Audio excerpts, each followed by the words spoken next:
Alright, welcome. In this video I'm going to show you how to run the SOL sorter. So in the last video I showed you how to get the extract file from Pearson. So I've already pulled the non-writing extract. So this is my non-writing extract, and of course I've doctored the information so that way it protects student confidentiality. So I've got this file open, and then I also have my downloaded SOL sorter open, which you can see here. Now it's got directions for enabling macros. All this stuff will only run if macros are enabled. So there are two videos that you can watch if you don't know how to do that. There are the directions for getting the Pearson extract.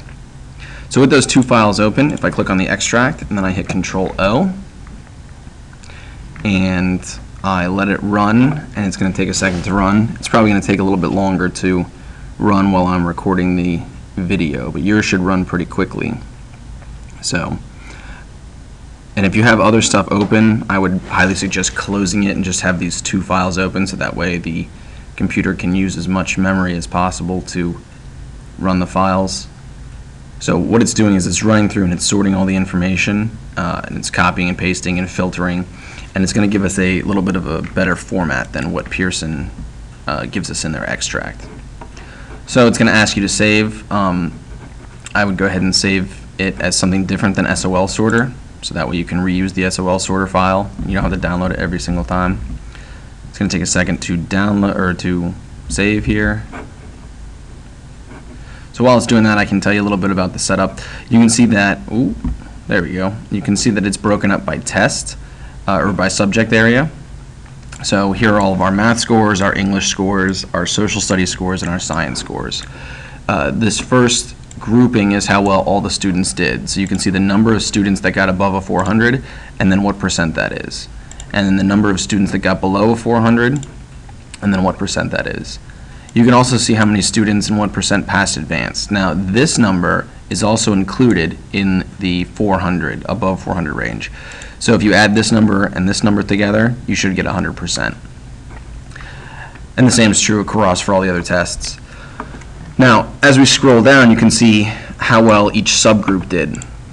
So your American Indian, your Asian, Black, Hispanic subgroups, white subgroups, other, which is either two or more, or other Pacific Islander, your ESOL population, your SPED population, and then if it's in Pearson, your free and reduced meal population. So that's how well each of these subgroups did overall on these tests.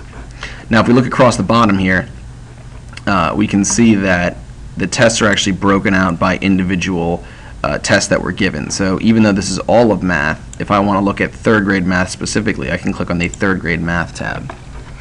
So it brings in a view like this, and we've got all of our student demographic information kind of running across here. Of course, like I mentioned before, this is all doctored up, so these are all fake students. We've got the student scaled score, and then how well they did on each of the categories. Now I don't know off the top of my head what category 1 is for math, but what we can do is if this kid were to fail, maybe like this kid right here, we can look at these strands and we know where to remediate this kid. So if we want to give him a little remediation before allowing him to retake the test, then we know that probably our time is best spent looking at category 2 or strand 2 for that test. At the top here, this is the average of all of the strands overall, and teachers actually requested this so that way when they're looking in their collaborative learning teams, they can see where as a team they need to work on improving their instruction. So as we continue to move over here to the right, you can see what subgroups the kid falls into. So this kid falls into the Asian subgroup, and then these are color-coded based on if the kid passed, pass advanced, or failed the test. So you can see this student, for instance, failed and was counted in the white subgroup and the ESOL subgroup. Anywhere you see a drop down, all this stuff is sortable. So if I wanted to, I could say, show me the smallest to largest, and there we have a grouping of our failing students. So we can easily create a flexible group based off of this, and we can go back through and pull these kids if we need to. We could also do the same thing for scaled scores. And sort them by smallest to largest, and that way we can have the maybe there's a teacher who's best at teaching category 1 or category 2. As we continue to move over here to the right, we see that it's very similar to that summary page where this is how well all the students did on the grade 3 math test, and then our subgroup breakout down here as we scroll down. Now these will not update if you were to filter out to one teacher or something like that. It's basically going to be everything that's in those columns. As we continue to move over to the right, we've got pretty much the same setup, except it's broken out by special education and general education.